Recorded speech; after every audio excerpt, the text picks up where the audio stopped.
welcome to the Popcorn Junkies. Popcorn Junkies. So this is M3GAN. Yes. This comes from the Blum House School. So that's Jason Blum producing. James Wan also there.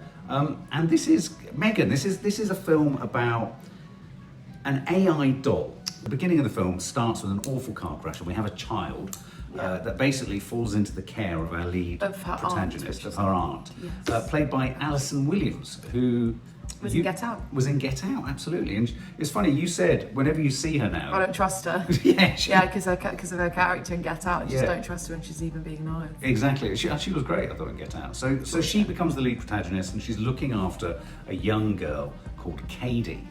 And I thought, for me, this film quite quickly became a sort of film about the difficulties of parenting and keeping a child occupied. Yeah. Because clearly, our character played by, the aunt played by Allison Williams. She's not expecting to be a parent. And she's not a natural fit. Yeah, no. Do you remember when she goes to read her a story on the bed? Yeah, when she goes to play with the toy, and then she's like, no, these are collectibles. Oh yeah, I kind of relate to that a little bit. Don't touch the toy, don't pull the toy's arms off and all that kind of stuff. Don't play with the toy. Don't play with the toy, they're a collectible. So you effectively have this idea of this young girl. She's now in a home that she doesn't know. She's gone through the terrible trauma of losing her parents. One thing leads to another, and because the aunt is essentially a roboticist, isn't she? She's a robotic scientist. And she works for a company that makes these kind of things. What were those toys? They were like Furbies. Just like Furbies, weren't they? But they kind of went a little bit further than Furbies, didn't they? Yeah, they did, a lot more. So they manufacture these toys. Effectively, the company is under this pressure to kind of outstrip the fact that another company has undercut their price. Copying them. Yeah. And she's been making a robot at the same time, which is M3GAN. Which is M3GAN. From very early on, I felt a little bit like, what was the film we saw recently, Barbarian? This film takes its time setting up. It did take its time, yeah. And I think that's something that's sort of creeping. Yeah, it's sort of creeping into quite a few films, like The Last of Us, where films aren't worried about spending a little bit of time. It's interesting, because with The Last of Us, because I've now seen the first episode 3 times, it's not as slow as I thought it was the first time. In a good way. I was saying to Maddie afterwards, often this is an economic consideration in horror films. The reason often you get like all the horror packed from the second act through to the third act is usually because horror costs to make it work. Special effects, visual effects, makeup, gore, and all that kind of stuff. So they tend to hold it back. And I like a horror film that generally still does that due to cost, but does it in a way that you don't feel like, I'm waiting for the horror. And so quite early on, we're introduced to M3GAN. So tell us what you thought of M3GAN the doll. M3GAN is the name of the AI doll that effectively is brought in to keep this child company. Yeah. I mean, she's a very strange looking robot. But remarkably like Elizabeth Olsen. Yeah, in a strange way. Something deeply uncomfortable about her and unnerving. Which you get straight away. From her face, from her eyes. Yeah, and that whole scene with the kind of prototype was really eerie when they kind of just put the skin on, and she was kind of malfunctioning, and all of that was really weird. But right from the beginning, you got a sense that she was sentient, that she had control, didn't you? Even when she switched off, I never believed she was switched off. Yeah, no, I don't think she ever was. So they kind of did that later on where she wasn't turning off and she was told to. But even her prototype, you could tell from then that she was not something to be trusted type thing. Exactly. But it was interesting, so at the same time, obviously right up until the end, you do somewhat feel safety around her with the girl, because she is so protective of the girl, because obviously her job is to protect the child and kind of look after her, but you genuinely believed that she was never going to harm the girl, and she really had her. Obviously you're unsettled by her and you're like, this is so weird and so creepy, but at the same time she's actually keeping the little girl safe and is doing everything to keep her safe. Absolutely. So you would trust her if you were the girl. And it was really clever as well, because we were saying as well that it was a very realistic representation of how kids would react if they had something like that. They would get that kind of they get addicted to it and obsessed with it, because when I purposefully don't play video games, because whenever I play them when I was younger, I'd literally become a monster. Well, I remember walking into the house when you were doing Harry Potter Lego, and we tried to take the control off you, and you turned into the Hobbit when the ring was, when you tried to take the ring off him. That moment. Yes, you're right. And we saw loads of moments where when M3GAN was taken away from her, she'd kind of flip out and get really angry and just, which was very believable, because that is how a child would, and especially because it was just kind of a replacement of her very recent parents' death. So the attachment thing was huge. That was what I was looking for. She attached herself. It was very well done, the attachment. Yeah, it was very believable. I thought their codependency was really effective. But I also felt that M3GAN wasn't necessarily sinister in the way that she was wanting to protect Katie, because she was killing people. Well, no, absolutely. But there was that lovely line much further on, jumping ahead, where she says something to one of the characters when things have become particularly out of control, where she says, "I'm only doing what civilization has always done. They have harmed other people to protect those that they love." Yeah. And you sort of think, okay, that's the concept behind war and all that kind of stuff. Yeah. Meanwhile, threaded in this is, and we were debating as we came out of the cinema, to what extent was this intentional? Or to what extent did they do this as a kind of retrofit? It becomes quite comedic and funny. Yeah, no, it quite does. early definitely, on, doesn't it? Definitely. Like every now and then, M3GAN will just break into sing a song. She starts singing. Yeah. What was the Titanium by Sia. She started singing, and obviously the joke there is she is made of titanium, which was funny. But they also had other. And it was funny as well because in the screening that me and Dad were in was packed, like it was full. But you could tell that everybody went there for a laugh. Everybody went there for a good laugh. Yeah, and it was funny, and I also quite like the fact that a lot of the subsidiary characters, like her co-scientist, especially the bloke who was on his sort of slidey chair, was very funny. I was getting sort of the vibes of that guy from Jurassic World. The boss was hysterical. Yeah, the boss was good. The boss of the kind of tech company that was, and it was never particularly gruesome, was it? No, I will say that I didn't really find the film that scary. No, not at all. I think I jumped once, but that's just because the sound was really loud. That was the dog hitting the window, it wasn't wasn't even it? M3GAN. It was. I mean, don't get me wrong, she was definitely sinister, and I wouldn't want to be in a room with her. That's for sure. But I wouldn't say this was a scary film. I wouldn't call it a horror film. It was more laughable. It was but it was good. But it worked because it was still an entertaining watch because I still wanted to watch it. Well, for me, I thought it was a perfect Friday night film with mates. You know, if you've had a few beers and you're up for a bit of a gas. It freaked my friends out. Did it? Yeah. And she stretches a boy's ear off. Oh, that bit was so weird. Pulling it off. It wouldn't stretch like that. No, it wouldn't. That was weird. Why did they do it? What was such a strange decision to make? I mean, it felt like they smoked an enormous spliff and they gone, let's have this scene. I think you have to in order to make a film like that.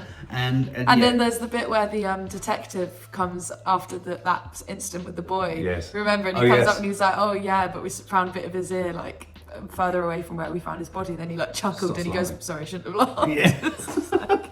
But even the horror of her was ridiculous because then as things obviously spiral out of control in this film, we then get the infamous scene, which I understand there are memes and memes of her doing the wibbly wobbly dance. The weirdest, and I thought that maybe when watching the film, that dance would have more context, like there would be more context to it, and I would understand it a bit more. But it was just as random in the film as it was in the trailer. I was like, why is she suddenly dancing? She hadn't done it before at any point. It was so weird. And she was wielding a guillotine from one of those old-fashioned sort of printers. Or those things that you used to get in art classes in school, where the teacher would pull the thing down. I always remember that. And then she was swirling it around and all that kind of stuff. So I mean, she was very odd, and it was really strange the whole time to figure out when she was an actual actress and when she was CGI and when she was a robot. And the technology was amazing. At times, it felt like they must have, when she was, like you said, in the long shots, they must have had an actor.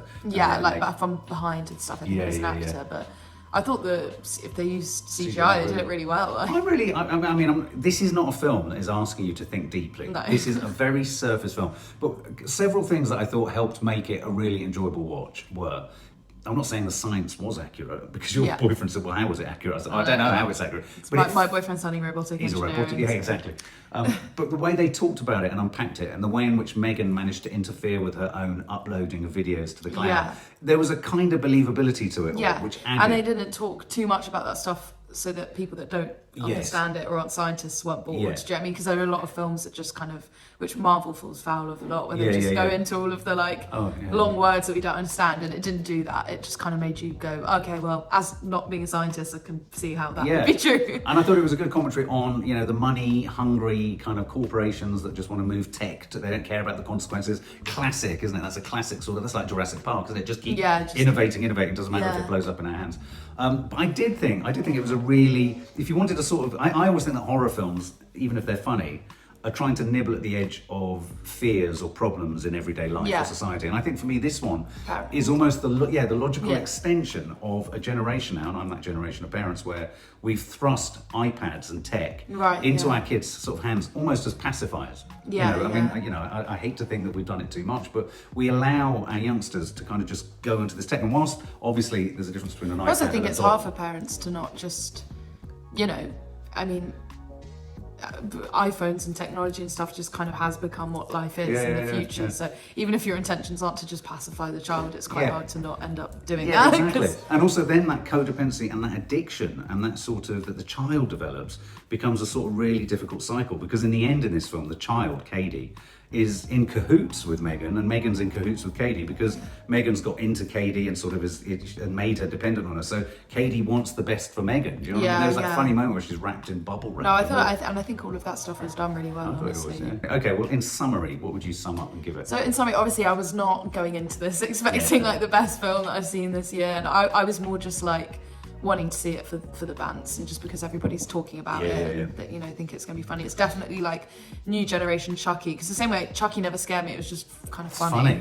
Yeah, so I would say I went in just expecting really funny, rubbish kind of horror, so bad it's good type of thing. It definitely wasn't scary in my opinion. Wasn't, well, I mean, it might be gruesome for some people, but in my opinion, wasn't very gruesome. There's a couple of moments where they fire a bolt gun. Nothing more gruesome. It was quite than what horrible too. I'm trying to think of when she was jet washing the neighbour down until she bled. Yes, there was that. But again, it wasn't too explicit. Nothing that I don't think a 9-year-old couldn't cope with. Not joking. Maybe maybe. Was it funny enough? It's weird, because now that I'm like talking about it in a review, I can't feel like I can say much about I agree. it. As I'm thinking about it, I'm like, it wasn't that funny, and it wasn't scary. It was just odd. It's just a good watch on a Friday, like on a weekend, to just go, if you haven't really got anything else to do, go and watch M3GAN in cinema, especially with friends, because I just think it's more less funny. It's more just a what the fuck am I watching? It's one of those films that will be shown at the Prince Charles in about 2 months. It's every Friday night. It's another cult classic. It's almost cult because it's bad too. It's not great, but it's bad in a good way. Good. Bad in a good way. Yeah. Anyway. So I mean, it's hard to even. I know it really is, isn't it? Now that I'm talking about it, I'm kind of like, was it a good film? Can't give it. No, I agree. I'm joking. No, it's... I think I'd rate it just out of like enjoyment, distraction, and you know, being able to get through it. I think I would rate it like 65. Oh, it's funny you should say 65. I was going to say something incredibly similar. I thought this is 50, done. I don't know. I think it's interesting you should say that. I would give it 50. Right, yeah. I think I'd give it 50, and I think because it neither was funny enough. I felt they could have stepped up the humour. They were going there with the singing songs. I thought that was so weird, but I know it's not many people laughed at that bit. They laughed at other bits, like the violence. I was like, are we supposed to be taking this singing seriously? But this is quite funny, and so I thought that was funny. I thought it wasn't frightening enough. So you're right, you didn't get the hit at either end of the spectrum, and yet I don't quite know how to sell it to you. No, and yet it's odd enough. I think it really is about the dog. She's weird enough to carry it. To carry the film. Yeah, I think you're right. You don't get used to her. Like every time she's good point. You don't every time she's on the screen, I was always just a bit like, what the hell? Like, what was it that Nanny Di texted you after seeing M3GAN? I don't know. Just what the fuck. It was just what the fuck. And I think that's Nanny the Di best way to describe it. My summary of M3GAN is what the fuck. Exactly, but I like what you just said there. You never get used to her. Yeah. So you're kind of looking at her in a sort of. You're like that all the way through again. Yeah, what are you? What are you? And why? And how? And what are you going to do? And the way she'd walk. So strange. So there you go. It's just weird. So I'd give it 50. I'm going to retract. You're retrofitting. I'm going to go to 50 as well. There you go. 50 out of 100.